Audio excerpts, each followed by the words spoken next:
2, 1, let's go.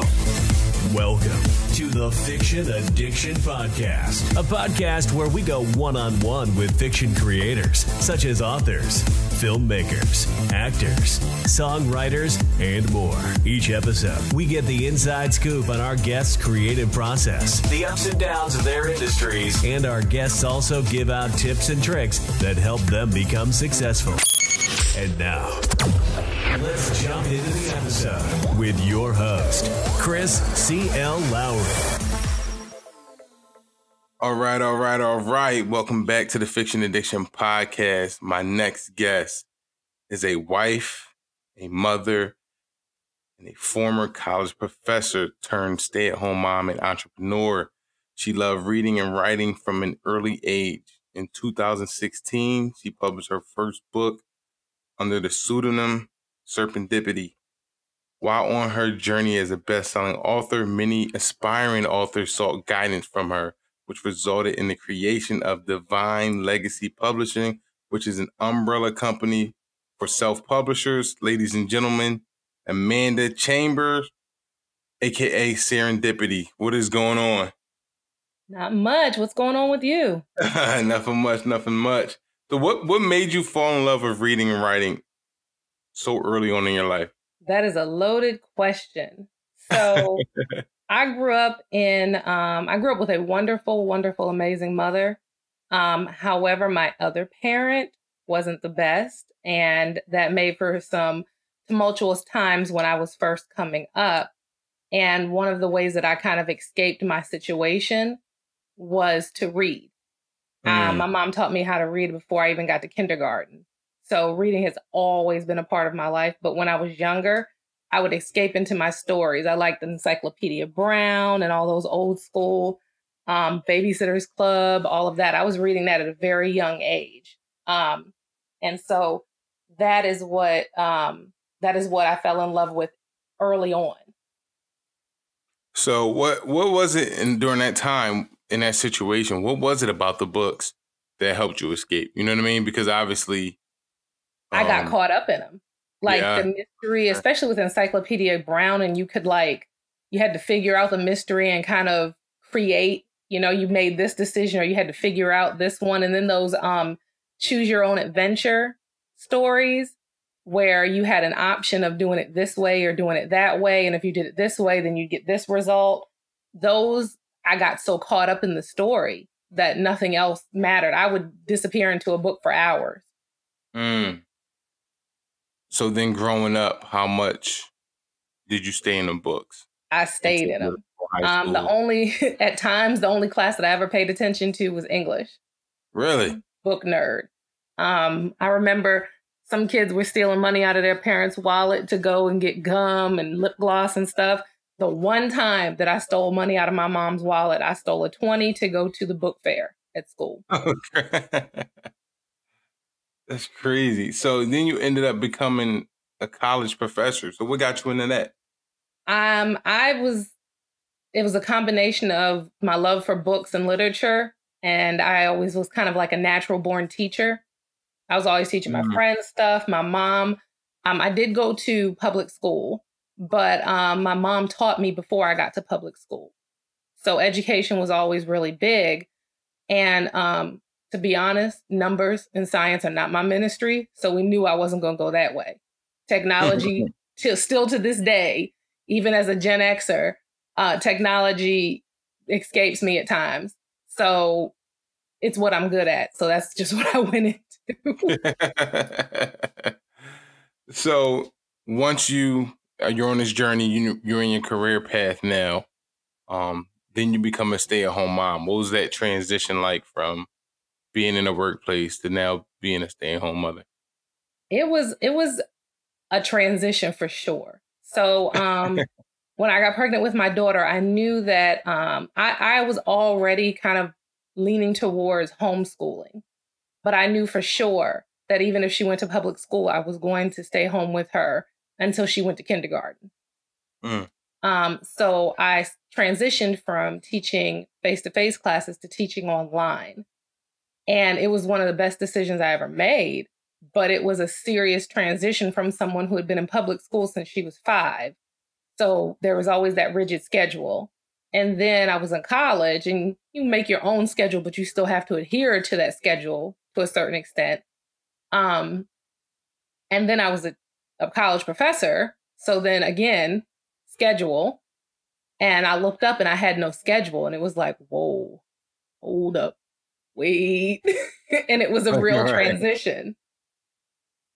So where did entrepreneurship come from once you were in that space? It came out of nowhere.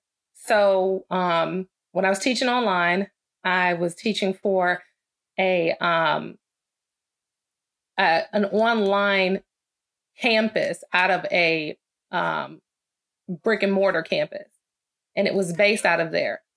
Well, in 2015, they decided to close all of those campuses, all the North American campuses, including the one that housed my online campus. And so effectively, I lost my job. And I was kind of going crazy. And I was like, what am I going to do? And my husband was like, well, the good news is my job pays the bills. So you got a minute. We're not going to be, living out the back of the car when it's getting towed away. So you got a minute. You can figure out what you're going to do. And I told him, I said, I think I want to finish the book that I started writing in grad school. So when you're getting a graduate degree in English, your thesis is a book. And I started writing a fiction book in grad school, and I put it away so that I could get my thesis done because I was paying for that thesis and I wasn't paying to write a fiction book. Right. And so I put it away, and then, you graduate, you get your first job. My first job was an hour and 15 minutes from my house. And so you get your first job, you get all of this, and you lose sight of the book that you're writing. And you become a mother and so on and so forth. And so when I lost my job, I was like, I think I want to finish that book. And he was like, all right, well, this was the end. This was December of 2015. And he was like, all right, you got until next year, end of next year. And I was like, oh, all right, we got a time frame on this. No problem. So that is how I did my book. When I finished my book, it did well. And so when it did well, people started asking me, who published your book? And I had self-published, but I had created a umbrella kind of fake, if you will, publishing company that published me. So it wasn't faking that it didn't exist. It was faking that it wasn't a traditional publishing company. Right. And so I said, well, it was me. And everybody was like, oh, well, will you publish me? And I felt like it was kind of hypocritical for me to use a company that I created to self-publish myself to traditionally publish other people when that was what I was trying to avoid. So I was like, well, no, I won't, publish you. But if you ever want to know about self-publishing, just let me know. And it took one of my clients. I did freelance editing. I've been an editor for 18 years. And I did some freelance editing for her. And I contacted her and asked her if her book had come out, because I always like to buy the books that I've edited. And she said, oh, well, I found a publishing company finally. I just have to get the money together. And I was like, wait, repeat that. Right. You have to do what? Right. Run that back. And I said, I don't understand. Can you explain to me what's going on? And she said, I have to get this money together. And I felt in my spirit that something was wrong with what she was telling me. So I asked her to give me the logistics of it. And I knew immediately it was a scam. And I stopped her and I said, let me help you. Let me help you self-publish yourself. You already have an audience. You already have a reach. Let me help you. And she did. And she told me that she wished that I did this. And I was like, you wished I did what? And she said, I wish you did this for a living. You know how to do this. You can teach so many people how to do this. And that's how it was born, basically. It was completely by accident. Now, going back to companies like that, why do you think they get away with that so much, of charging authors to basically publish their work? They prey on people who don't know. And it makes me so mad. Because there's room for everyone. There's room for the people who can teach you how to self-publish. there's room for the traditional publishers. I don't dislike traditional publishers. It's just not my cup of tea, and it's not the way that I want my books to come out. But when you see an opportunity and you want to prey on someone because you're trying to capitalize on your money and not worry about somebody else making theirs as well, that's where. And you can prey on people because they don't know. You can be the best writer in the world. You can be an amazing, prolific storyteller, but you don't know the ins and outs of publishing. And so when somebody says, I got you, you can get your entire book published for $4,000, they know there's some kind of monetary sacrifice they have to give. So they assume that, this person knows what they're talking about. And this is the amount of money I have to put up in order for this to happen. And that's just not the case. But people know that they aren't aware of it because that's not their cup of tea. Their cup of tea is writing. You don't have to know about publishing to be a writer. You just have to write. Right. And that's where it happens. So even in 2020, you still think that, like, why do so many authors? I think there's enough knowledge out there and enough people to network with. There definitely is if you know to network. If you know where to go and you get with people who are willing to teach you and to answer your questions, and not people who are trying to answer your questions to figure out how they can take you. Mm. And why do you think? Because honestly, there aren't that many. Well, there are people out there, but there aren't that many people that you would know that have the right advice. That's the first thing, is finding somebody that has the right advice, that knows exactly what they're doing and how they can help you. But also, like, there's scammers in that area as well. So what would be your advice for an aspiring author to navigate through their journey as in terms of independently publishing their work? If you're going to do it completely independently and not seek a consultant or a coach, read the books. There are millions of thousands, well, probably not millions, but there's quite a few books out there on self-publishing, creating an author brand, navigating social media for authors. There are books upon books. Read, educate yourself. If you're going to go with a consultant or a coach, check their credentials. Don't just blindly, believe what they say. Go to their website. Somebody who has a publishing company and they're proud of their authors, the authors will be prominently displayed on the website. Click an author, find them, call them, email them, contact them, ask what their experience has been. Somebody who says, I'm a best-selling author, that's something you can very easily find out if they're telling the truth.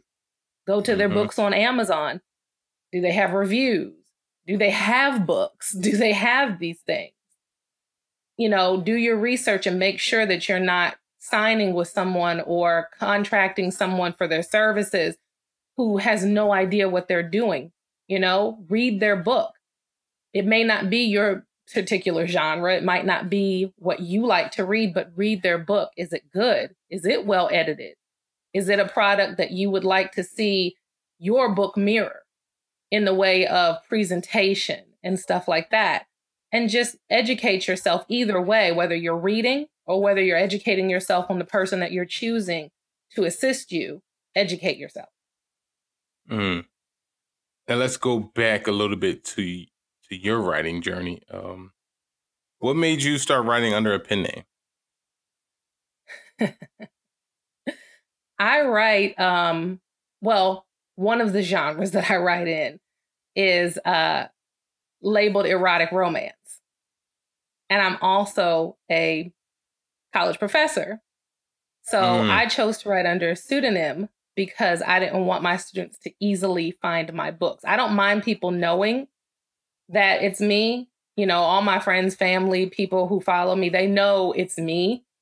But I wanted to separate those two entities because I don't need my 18-year-old college freshman, English student Googling me and finding out, oh, look, she writes these books, and then coming into my virtual classroom. Haha, I know what you write. No, sir, chill out.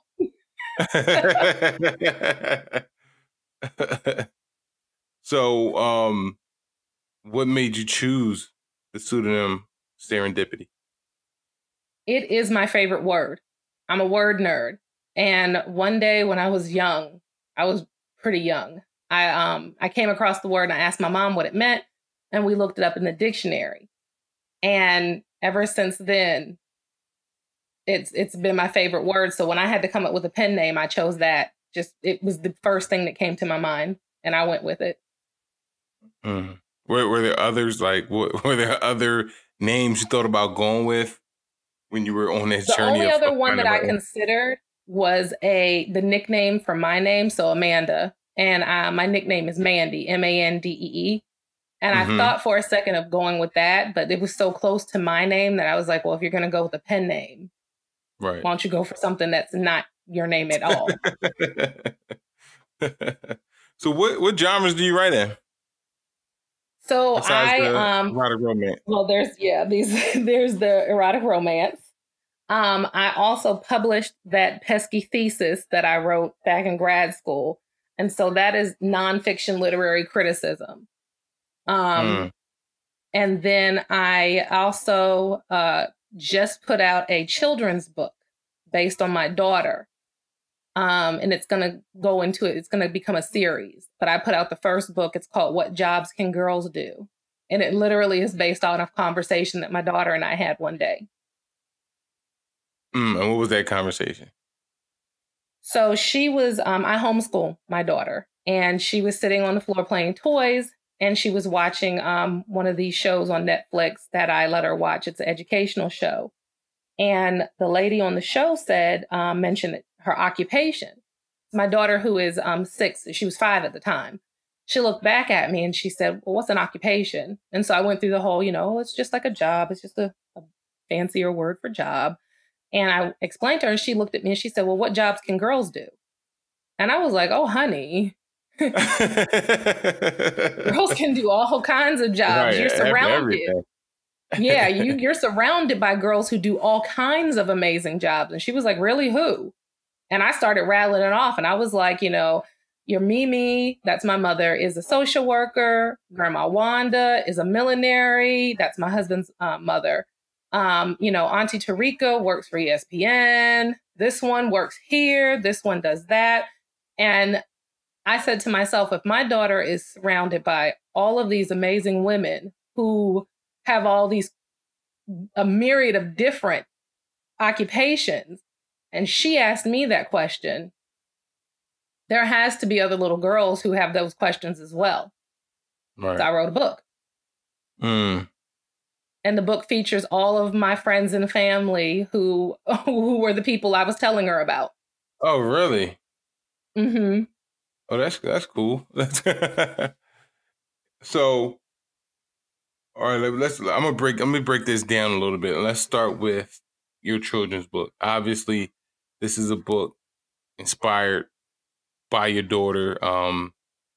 It obviously means a lot to you, but it can inspire so many other girls, especially when I'm looking at the cover now. The women on the cover are obviously women of color, very diverse. These are women that little girls are going to look up to and sit there and say, oh, they look like me and I can relate to them because they look like me. So how important was it to find the right illustrator? Because illustrations look amazing. So how important was it to find the right illustrator for this project, and how'd you do that? It was extremely important. And luckily, I already had an illustrator. So one of the things that I wanted when I started Divine Legacy Publishing was to have it be as least a headache as possible for authors. So when you're a self-publisher, you have to find all of the things that you need. You need an illustrator, if you need a graphic designer to create your logo or create your book cover, if you need an editor.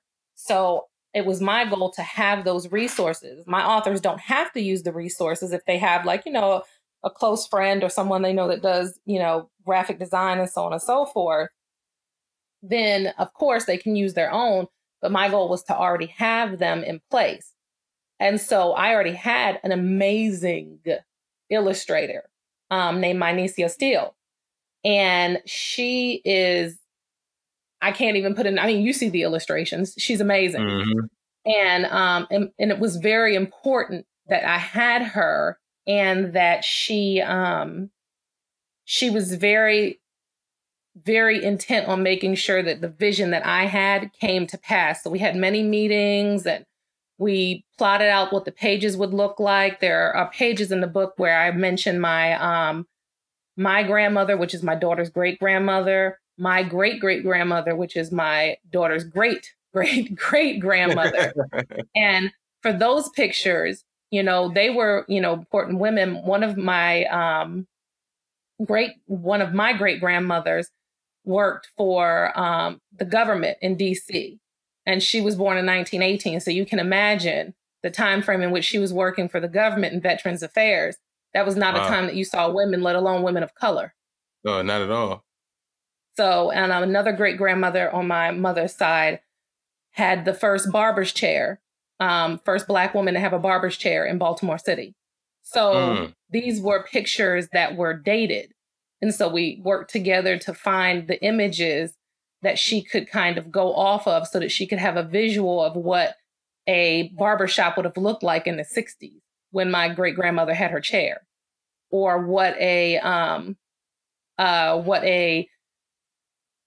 classroom. One of my great aunts, she graduated college when she was 17, and she taught overseas for 40 some years, I believe.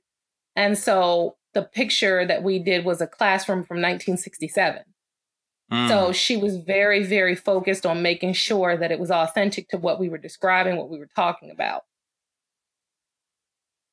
So how did you end up finding your illustrator, and how did you know that they were the right person to represent your company? Ooh, it was divine intervention. I had an illustrator, and she had a family emergency that was going to make her unavailable for anything outside of dealing with that family emergency for quite some time. And it was the end of 2018. I had just moved back to North Carolina, and I was rewarded with a wonderful a wonderful gift in the way of pneumonia. And I was laid out on my couch. Yeah, I was like, oh, that's a nice way to welcome me back. Okay. And all of this was happening, and I was laying on the couch, and it was right around Christmas. And I was like, listen, I'm just going to deal with this after Christmas. I don't feel good. I can barely breathe. I need assistance getting up and down my stairs. Like, I can't deal with anything else right now. And I said, after I feel better, after the holidays, I'll just, start looking for a new illustrator. And luckily, we did not have any books in illustration at that time. I had 2 authors that were going to go into illustration after the first of the year, but I didn't have any. We were kind of in a holiday lull. And so I said, forget it. And I was watching TV, laying on the couch, and I picked up my phone. I started scrolling through, and I'm in a bunch of Facebook groups. Some of them are for crafting. I'm a big crafting person. I'm typically found either covered in paint or glitter or both. And so I was in a craft group, and I was just scrolling through, and your newsfeed on Facebook shows you your different groups. And it's crazy because I hadn't been in those craft groups in a while. And once you're not in them, they won't show you stuff from those groups if you're not consistently in them. And this really, really beautiful picture showed up in my newsfeed, and it was in one of my craft groups. And I was like, oh, what is that? And I clicked on it, and it was this young lady who had posted it. And I was like, wow. And then I something told me just to message her. And I sent her a message, and I said, your artwork is gorgeous. And I had gone, she had put a link to her website and her Facebook page, and I'd scrolled through her Instagram feed, and I sent her a message, and I was like, your work is beautiful. Have you ever thought about illustrating children's books? And she said, actually, yes, I have. I just haven't had the opportunity to do it yet. I said, opportunity is knocking. And she's been the illustrator for my company ever since. Wow, that's amazing. And it was crazy because it was the same day that my other illustrator said she couldn't do it anymore, I found Maya. Yeah. What's the chances? So what other in-house, because you mentioned you do editing. So do you also have other editors under your publishing company? So what was the journey like finding them? and making sure they were the right fit for your company? It was a series of trial and error, honestly. One of my editors is a really good friend. I consider her a sister. And so she and I went to grad school together. We have the same exact degree. So there was really no vetting needed for her because we went to the same school. We have the same degrees. I know her abilities. And then I offer internships, and quite a few of the internships have turned into long-term editing relationships. Really? So trial and error. And it hasn't always been roses. I've had to, unfortunately, part ways with some people, but all in all, I have a good group. And what was some of the reasons that you had to part ways?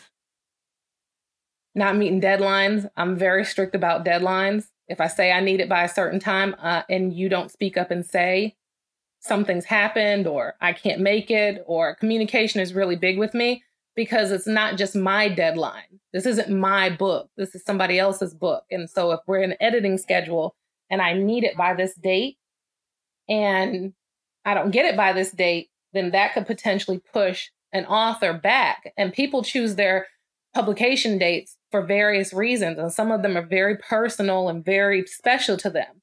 I'm not going to tell someone your book isn't going to come out on time because this person didn't meet their deadline. So if you can't meet your deadline and you continuously miss your deadline, then we have to part ways. One of the things I notice about you and your brand as a writer, as an author, and also as a publisher was the website.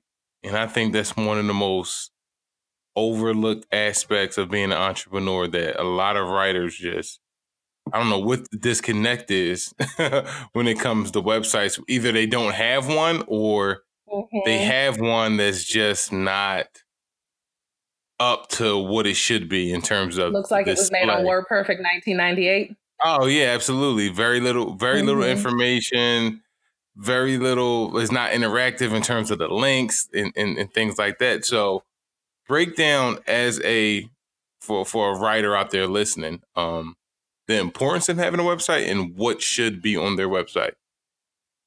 So in essence, an author, whether you're traditionally published or not, but specifically if you are a self-publisher, your website is everything. It's literally your office. It's your home base. It's where your readers will come to see who you are, what you're about. It's where people who interview you, like you just said, you went to my website. They want to see what you're about. They want to see what you're up to. Is it worth interviewing you? Is it worth carrying your book in their bookstore? Is it worth them spending the money on your book? And you have to make it worth it. It should reflect your brand. Who are you? What type of writer are you? What do you write?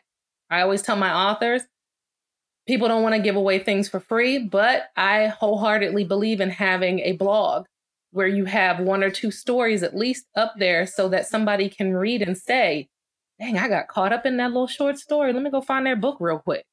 So the blog is big for me. Definitely a homepage that is inviting, that when your new book comes out, boom, there it is. When you first come to the website, an about me page, people want to know who you are. The days of authors being recluses or people who are not in the spotlight, people who are not, you can be almost invisible as long as your book is good. That's not a thing anymore. Social media killed that. They want to know who you are. They want to see who you are. They want to feel like they know you so that when they're reading their book, the book, it's a connection. So you can't be reclusive during your time as an author. If it's something that you really want to do, you can't fade in out of the spotlight anymore. That's not a thing. And I definitely have a page where you show your events. What are you going to? What are you involved in? When I first put my book out, my first book, it was hard for me to get to places. I lived all the way almost at the bottom of Florida. I was actually closer to Cuba than I was to the Georgia state line. Oh, wow. Yeah, like all the way down at the bottom. And I was in an area that was not very diversified at all. And it was very hard to get to things. So one of the things that I noticed was, because I didn't have a lot of events to put on my website, people were like, oh, do you ever, come out and do stuff? Can you make it here? So I was never so happy as when my husband got a job and we moved back to North Carolina, because I was like, please. And now I'm at something all the time. So They want to see you out and about. They want to see you participating in stuff. And I guess the connection there is, oh, if she's getting invited to this, or she's doing that interview, or she's going and she's participating in this, she must be a good writer because they want her there. They're letting her come. So, you show that you're in demand in a way. And definitely a contact page. It's very easy to have that little page where they type in their email address and the reason for their, contacting you, and then their little message, and then they just hit send. Some people are in book clubs and they want to order a bulk of 30 books. Well, if you don't have any contact information on your website, how are you going to sell that 30 bulk of books? Right. Exactly. And let's see. Oh, and I always believe in having a separate books page. For authors who have one book, they could probably get away with having the book on the home page when you first come in. But once you're more than one book, and really just one book, but like I said, you can probably get away with it. Once you have more than one book, you need to have a separate books page. It needs to have your cover, your synopsis, how to buy, all of that information. I think that about covers it. So, and your social media link. Always put your social media link on your website. Absolutely. And you gotta be on social media. I know a lot of people, it's hard. I know, because of this era, and it's very difficult to keep up with social media, but it just seems like it's not going away anytime soon. No, it's not. I just realized somebody posted on Facebook today, actually. I was scrolling through and somebody said, when did you join Facebook? And I realized that effective next month, I will have been on Facebook for 15 years. I joined in 2005, back when you had to have a college email to join. I joined in March of 2005. And look how it's evolved since then. Right. And I don't think it's going anywhere. Right, exactly. So the genres you write in, I know we touched on some of them. What's a genre you want to write in that you haven't yet, that you want to explore? I want to write a paranormal romance. I just don't know how to parlay that. I used to be a huge horror book fan, and then I read this is embarrassing. Then I read Christine by Stephen King, and I wouldn't get in my mother's car because I was convinced that it was out to get us. So that effectively ended my love affair with horror books, because my mother would not allow me to read them anymore because I didn't go to school for a couple of days because I would not get in the car. Oh, that shows the impact of right. Right. It was an amazing book that it did that. I was about 13 at the time. And she was like, that's it, you're done. If you pick up another scary book, I don't know what I'm going to do to you, but you're not going to like it because I'm not doing this with you. So, yeah, that was. It's crazy. So break down your writing setup. I keep asking authors this, and it's so many different answers, so many different setups. It's so crazy that, like, some of the things some people need just to get into the mood of writing. Do you have anything that you need to do? Music, complete silence from people? I do much better when it's quiet. I have one of my best friends is an author, and she watches TV, and she can bust out a book. Like, she'll put While on a watching TV? marathon and that book is done. And I'm like, I don't even understand how you're a mystery to me. She's amazing with that. Wow. Yeah, I'm telling you, she can put on, and it's like one of the old school shows. Like, she'll watch A Different World from start to finish and watch all the seasons. And by the time she's done with the seasons, she's got a book in her hand. And I'm like, bruh, how? Right, exactly. And she has 3 little boys. So it's not like she's just doing nothing. Yeah, so it's amazing to me. For me, I'm the opposite of her. I have to have quiet, which is not always attainable when you have a 6-year-old running around who you homeschool. Yeah. So it's not like I can be like, oh, well, she's at school right now. Right, so, and get a break.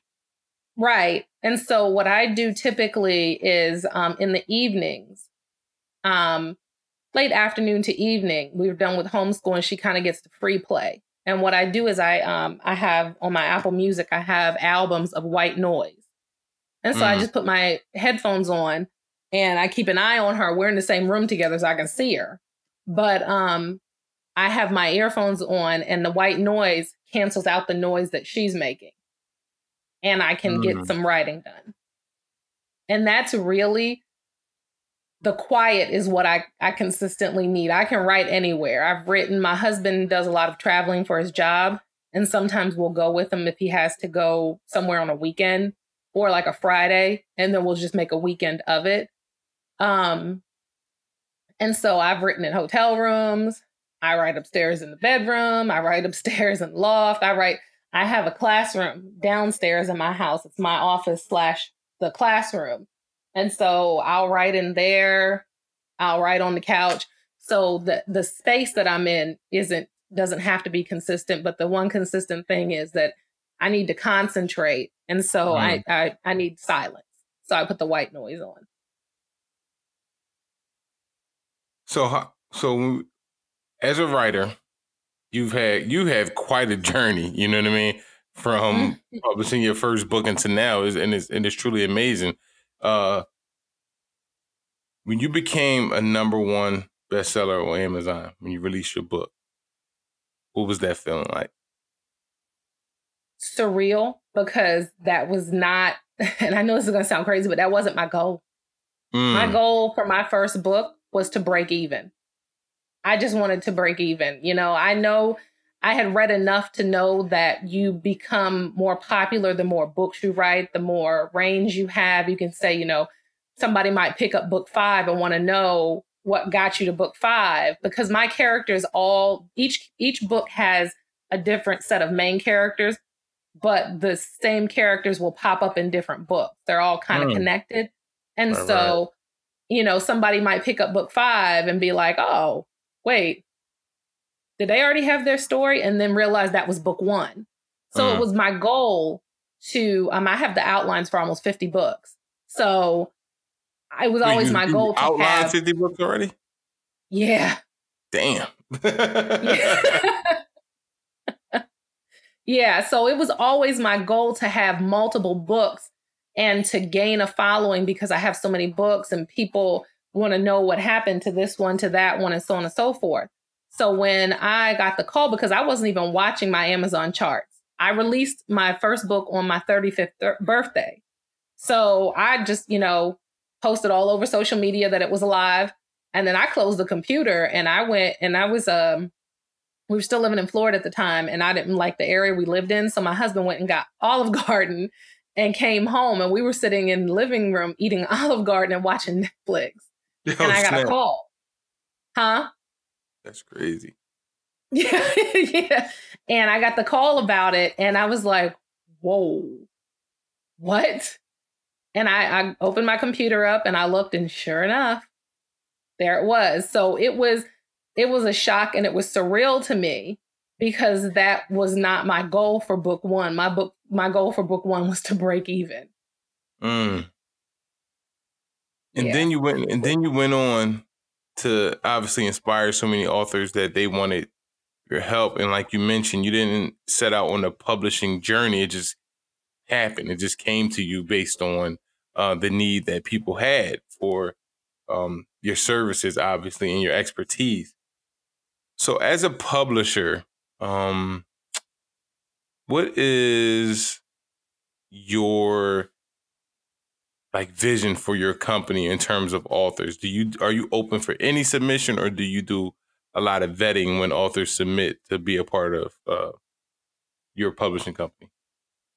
Well, I do vet, but the way that I vet is if you submit your book and I see that it needs work, I will discuss with you the writing coaching that we offer. And I will say, are you willing to kind of go back and not redo the whole book, but this needs some more meat here. This needs some development. We can help you.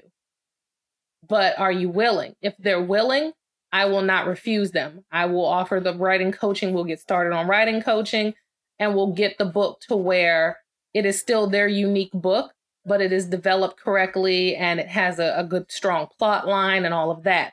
If they say no, then I part ways. Have you had that before? Yes.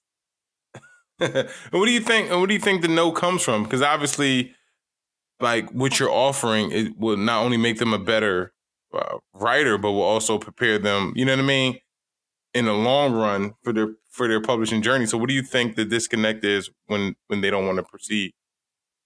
People are sensitive about their work. I mean, I am to a certain extent.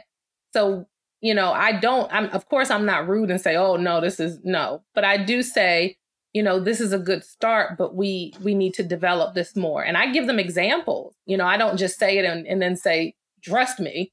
I give them examples of what could be developed here, what could be developed there.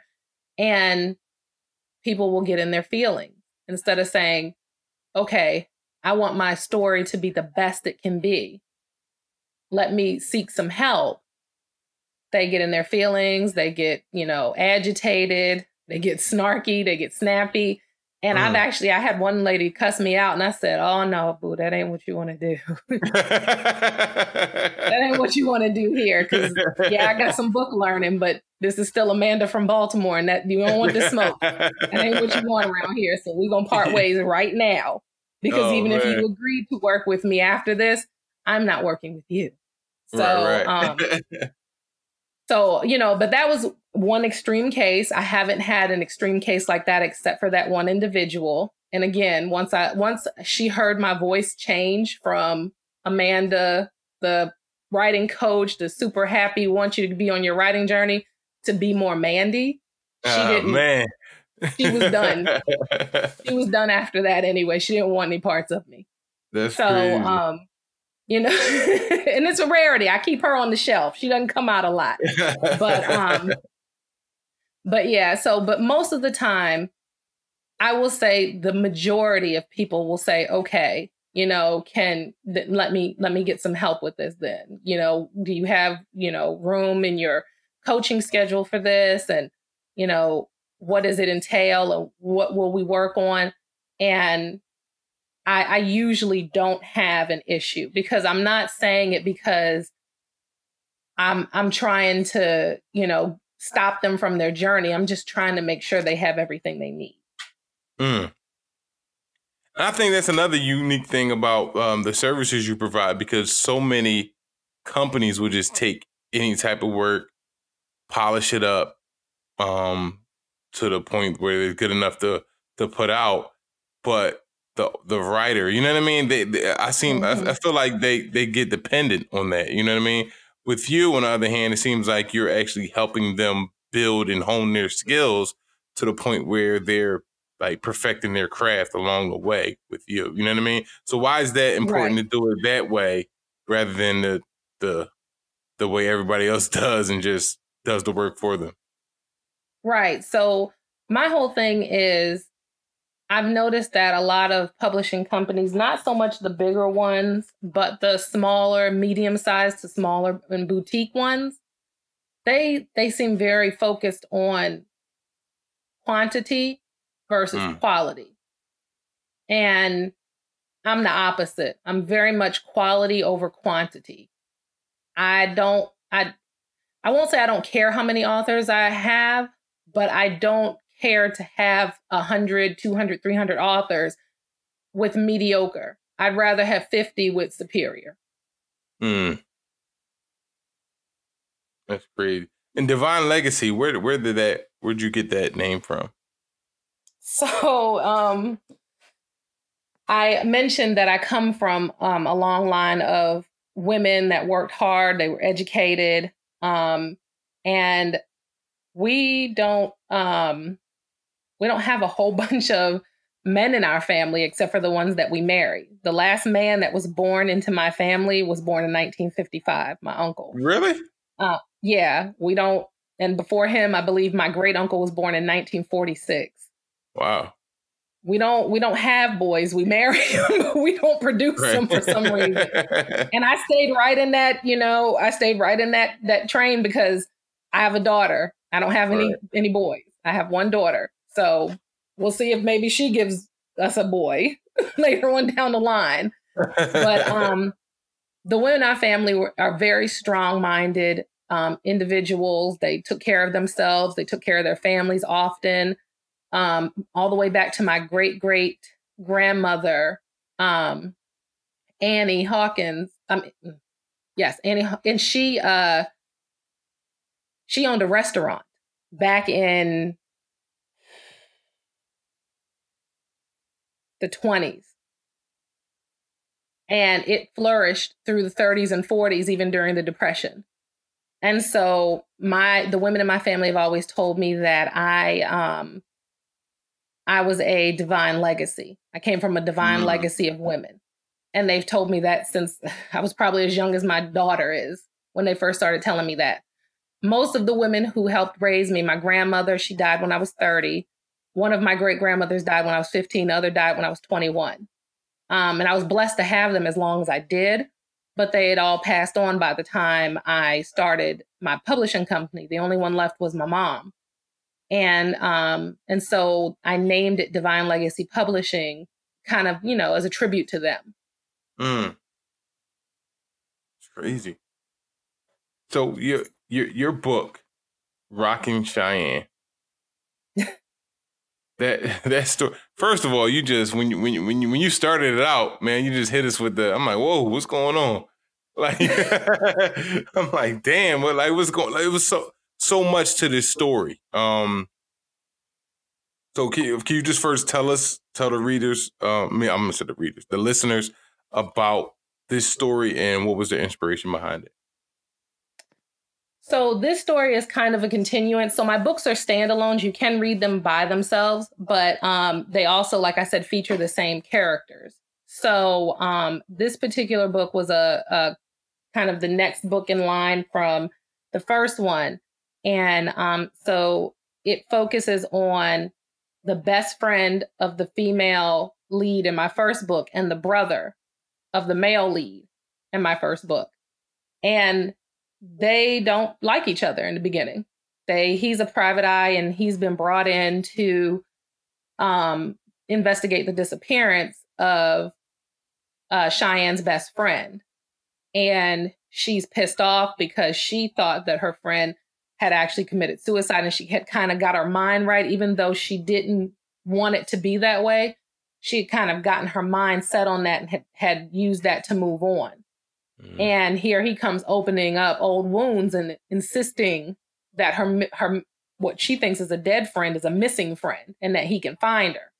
And so she's very resistant to him because he's opening up these wounds that she had tried to close and tried to move on from. And he doesn't like her because he feels like women should be kind of seen, not heard-ish, or at least not raunchy and ribald. And she is all of that, And so they clash very badly in the beginning, but then they kind of realize that clash is actually an attraction and they're fighting the attraction. And they're forced to work closely because she's the connection to her best friend and he's the PI. And so they're forced into close confines and they're forced into interacting. and soon they can't keep their hands off of each other. And that's kind of how the story goes. So how many, obviously there's standalones, but how many total stories will be told with these characters? With Cole, Ember, Cheyenne? They will be very prominent for the first 10 books, and then they will float in and out for the next 40. Oh, so every outline you have is connected with these characters somehow, some way, and some will get introduced. For example, in the first book, Cole's best friend owns that cruise line, Soul Escape, and his name is Warren. Warren reappears in book 6, and he gets his own story. That's and deep. So because Warren is best friends with Cole will be prominently in that book. Right.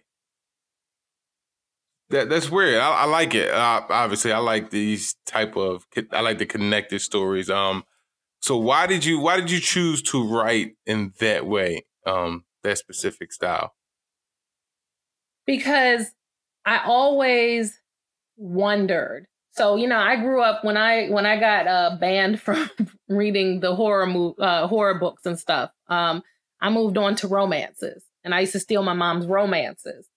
And it was wonderful. They were happy books. There was always a happy ending. But then I'm kind of like, okay, did they stay together? Did they have some kids? Start a business? Like, what happened? And you never knew. And so my goal was to kind of do that. And there are some authors that do that. Some of my favorite authors, Brenda Jackson, she does that. Her books, she has different sets of books. The Steele family and all of them, the Medeiros family, they all have connections, and you'll see them pop back up. And she's been writing, Brenda Jackson's been writing for so long that now some of the children of her original characters from when she first started in the mid-90s have now matured, and they are having their own stories.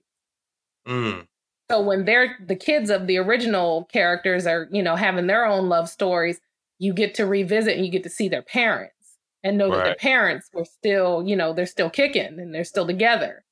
So I liked her style of writing, and I've been reading her pretty much since she started, because like I said, I was about 13 when my mom banned me off of horror books and I picked up romance. And so that would have been the mid-90s. So, and that's about when she started. Beverly Jenkins does it as well. She writes a lot of historical Black romances, which is not a well-known genre. It's developing, and she is a master at it. But it's still developing, and you will revisit and see some of the other characters from these all Black towns that she writes about.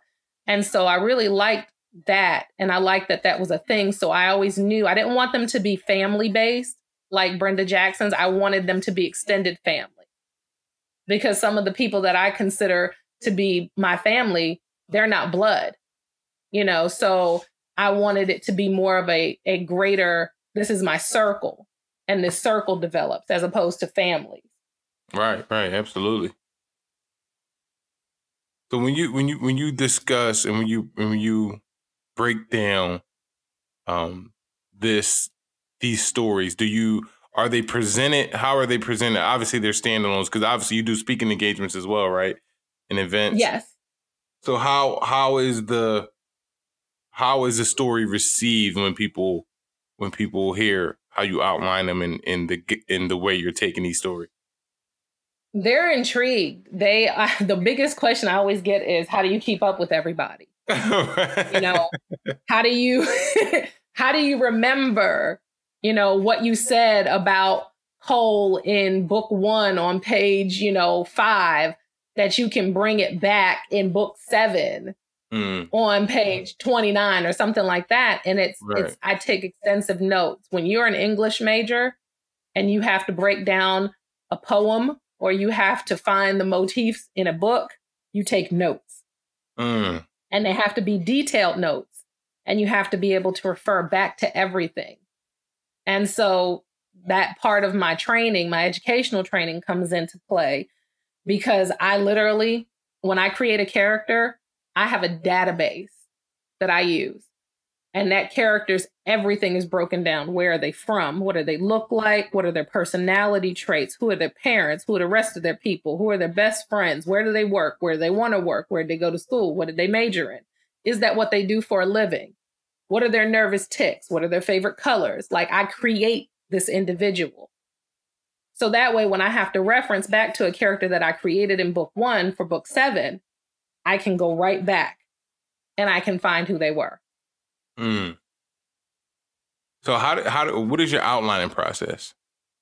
Because that's to have all these books outlined already, that's pretty amazing. So what is your process for all these aspiring writers out here of outlining a book? I write a summary. And once I write the summary of what I want the book to be about, then I break down the major parts into chapters. And I just literally break down how this book is going to flow. And it doesn't always flow that way. For example, the first book, Ember and Cole, they were Nicole and Mark. And they did not go on a cruise trip. They ended up in a cabin. They were supposed to end up in a cabin in the middle of the winter. And I just didn't, once I got to the part where they were finding out that they were going to end up somewhere, I just didn't like it. I was like, I don't like this cabin thing. I don't like this cabin thing. I don't like this. There's a different way. And so I changed the setting that they ended up in, but the concept of the book stayed the same. Nice. So how do you know when it's the right, what was that feeling that made you realize, all right, this is not working for me. I got to switch it up. It just didn't sit right with me. Like, I had written out a good portion of them getting there and getting settled. And I was like, I don't like this. I just don't. It was bothering me. It was like, it was making me mad. I was like, I don't like this. And I kept telling myself, if I don't like this, my readers are not going to like this because I don't like it. You know, I'm not going to I always put my best effort into writing, but I didn't feel like I was going to create what I should have created if I didn't like it. So I just walked away from it for a couple of days. And, you know, you walk away from something and you say you're not going to think about it, but of course you do. And so I just walked away from the writing part of it because I knew I wasn't going to keep that concept. So continuing to write about it was just a fruitless endeavor because I wasn't going to keep it. And so I walked away from it. I kept thinking about it. And then finally, that's how they ended up on the cruise. And the irony is that I created that cruise line. I wanted a Black-owned cruise line. Mm-hmm. I've been on cruises and I've had friends that have gone on cruises and they're always like, you know, I can't get my hair done in the salon and all of this is just kind of, it's not for us. So I wanted to create a cruise line that was Black-owned and that was Black catered to Black people. And so I created this cruise line. And people liked it so much that they were like, well, are all the books going to be based on that? And I was like, no, they just went on this one cruise.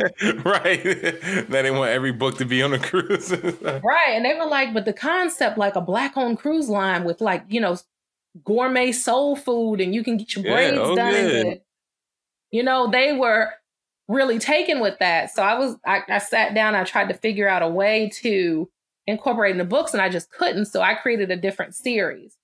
And I just released I created a novella series. And it's the Soul Escapes Cruise Line series. And I just released the first novella on Valentine's Day. Oh, really? And so it's kind of like the Love Boat meets Black Cruise Line meets modern day. And that's a testament. I would say that's a testament to not only your writing, but your creativity. When you can take people to a place where they want to stay and it's in between pages. You know what I mean? Yeah. And I mean, they were like, you had a Black, because in Ember's Flame, the first book, they had a movie marathon and it was Blaxploitation movies. And then in the novella that I just released, it was a Valentine's Day theme. And so they had all the Black romances, Love and Basketball, Absolutely. and all of that. And so, you know, it's literally us. It's Black folks. So you have your slogan, obviously for your writing under Serendipity is real love stories have sex. Break that down. Break that slogan down. So I just of the couples that I know, you know, when you read these older romances and some of the current romances too, it's like, oh, they walk down the hallway and shut the door. And then it's like, okay, but what they do when the door shut? What happened? Like, right. don't stop here. And it's kind of like this taboo.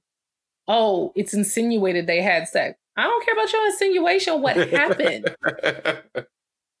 And they act like sex is not a realistic thing when you're dating. And it is. You know, I can tell you I know 20 couples offhand, and I can only think of one that I know that didn't have sex before marriage. Mm. And I mean, you know, and I always tell the story of my husband.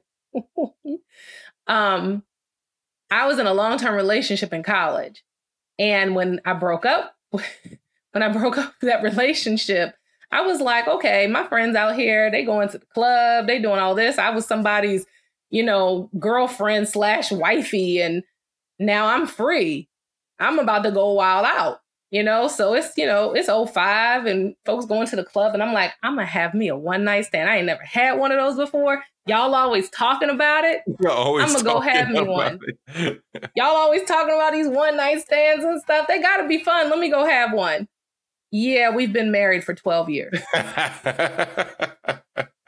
Apparently, I don't one night stand very well. Right. Yeah, strong commitment. We've been one night stand. I was like, I don't think we did this right. I don't think this is how this was supposed to go. We fell in love. I don't think that was supposed to. We've been together. It'll be in December 17th of 05 was the one night stand. So December 17th of this year, we will have been together for 15 years. Wow. Yep. That's crazy. Good old one night stand. There you go. There you go. So why is it important for you as a writer to like break that barrier? I would say is a barrier. I guess it's society's barrier of not wanting to talk about sex. Why is it important for you as a writer to knock that wall down? It's a realistic reality. Sex has existed as long as people have existed. That's why people exist. We populate. Why are we hiding that we're having sex? So weird when you think about it. It's so bizarre to me. You know, nobody's saying, you know, get on the bus and start talking to strangers about what you did last night. But romance and falling in love and all of that, I've seen it. I've watched people, you know, my best friends are married. You know, I've watched their love stories and everybody slept with each other. Like, it's just a part of it. And, you know, I've said before that I get why they label my stories erotica, but I don't necessarily particularly care for the label because I don't feel like I write this genre that is taboo. I think that I write real life and realistic. Right. And that's why my slogan is real love stories have sex, because they do. And it's crazy because although it does have sex, that's not the basis of the story. These stories they're good stories in the books.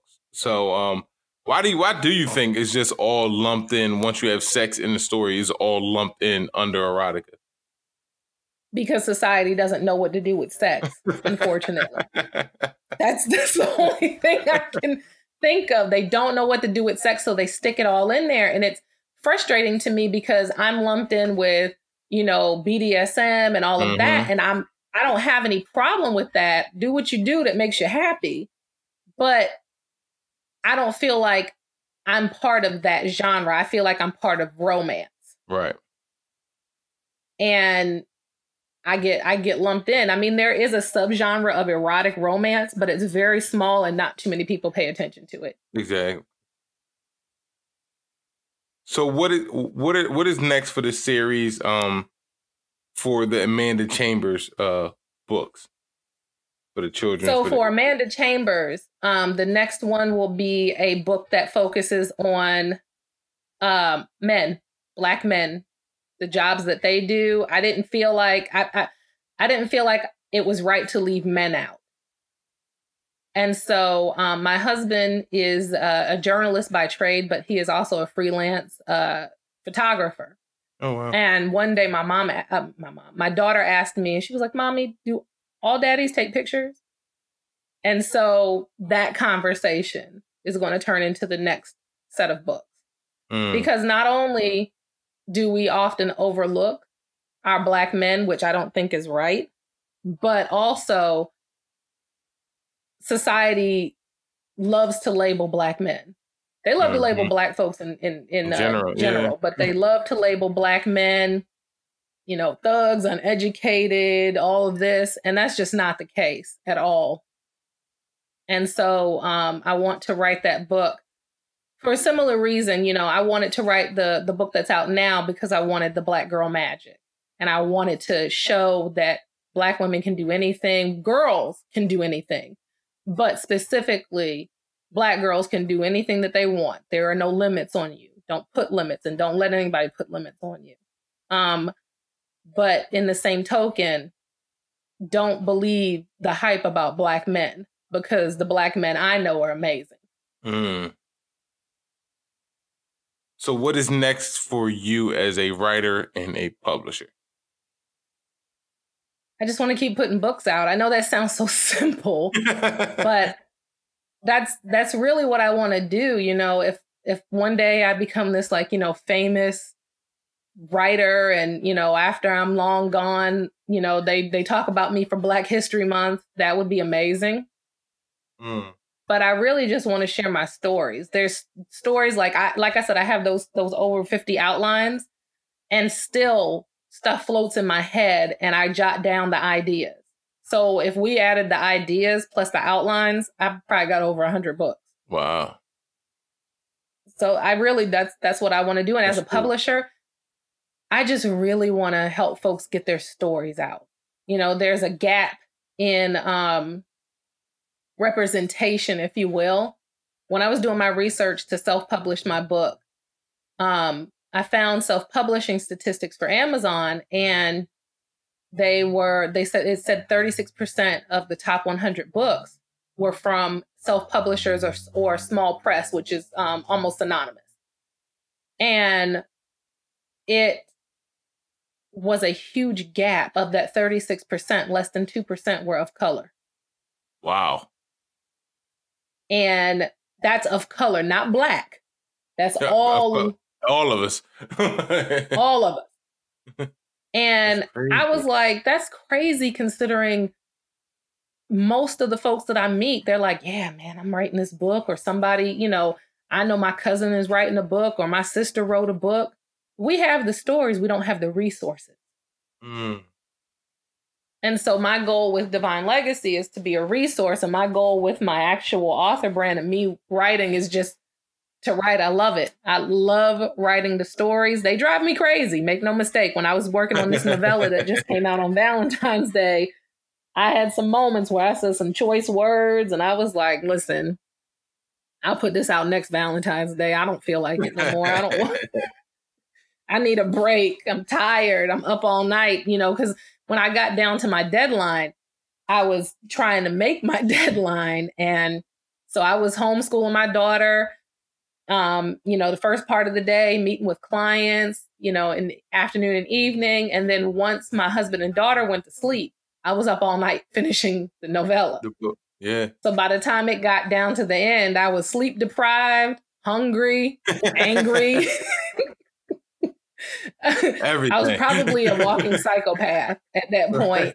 And I was like, charge it to the game, bro. We're not going to finish this year. It's a Valentine's Day theme, so it's not like I could put it out next month. Right. So we're just going to wait until next year. And then I was like, no, I'm not waiting next year. I'm going to be mad all year waiting on this book for next year. Let me just finish it. But, that's my goal, with Divine Legacy, to continue growing and being a resource. We have over 60 authors now. When I started the company 3 years ago, my goal was to have 3 authors by the end of that year. And we're over 60 now. That's crazy. I don't have words to describe how that feels, so I just want to keep growing with that. And I just want to keep writing. That's real. I would be content. I'm not one of them people that's like, I must be rich and famous, put me in the spotlight. My ultimate goal when I got out of grad school was to be able to put all my bills on auto pay. That was goals right there, to be able to do that and not have to worry about it. Like, I don't need to be rich. I just want my bills on auto pay. Like, that's literally my slogan.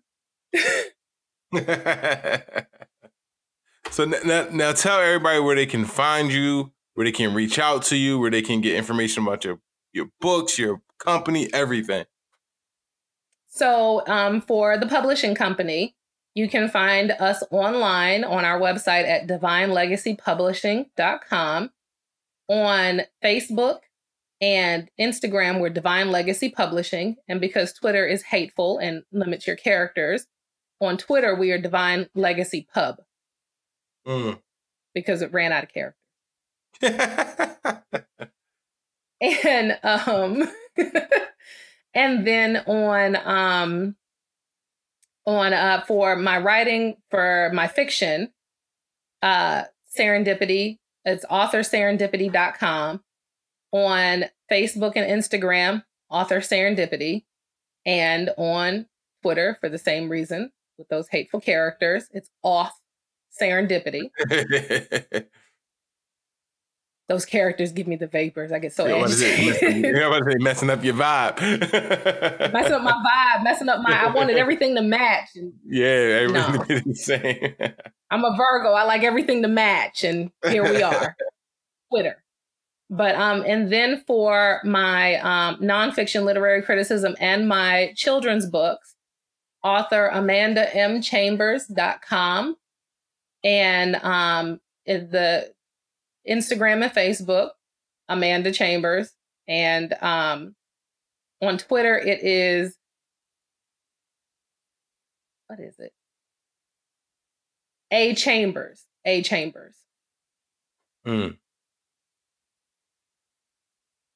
right. That's where you can find me. My husband and I also own a media company. So that's just 13chambersmedia.com. So that's where you can find me on the interwebs. You're there grinding. We're trying. My word for, everybody picks a word, in my circle for their year. And my 2020 word is dynasty. Trying to build one. My daughter, she's caught the bug. She came to me at the end of last year and said she wanted to start a children's jewelry company. So her jewelry company will be launching on her 7th birthday in July. Nice. That's what we need more of. Yep. I'm trying. We'll see. All right. That's Amanda Chambers, a.k.a. author Serendipity. Thank you so much for dropping all these gems in this interview. We appreciate it. No problem. Thank you for having me. Thank you for joining us on the Fiction Addiction Podcast. Make sure you visit fictionaddictionpodcast.com for links on everything we talked about today, as well as awesome resources, additional tips, and fiction addiction merchandise.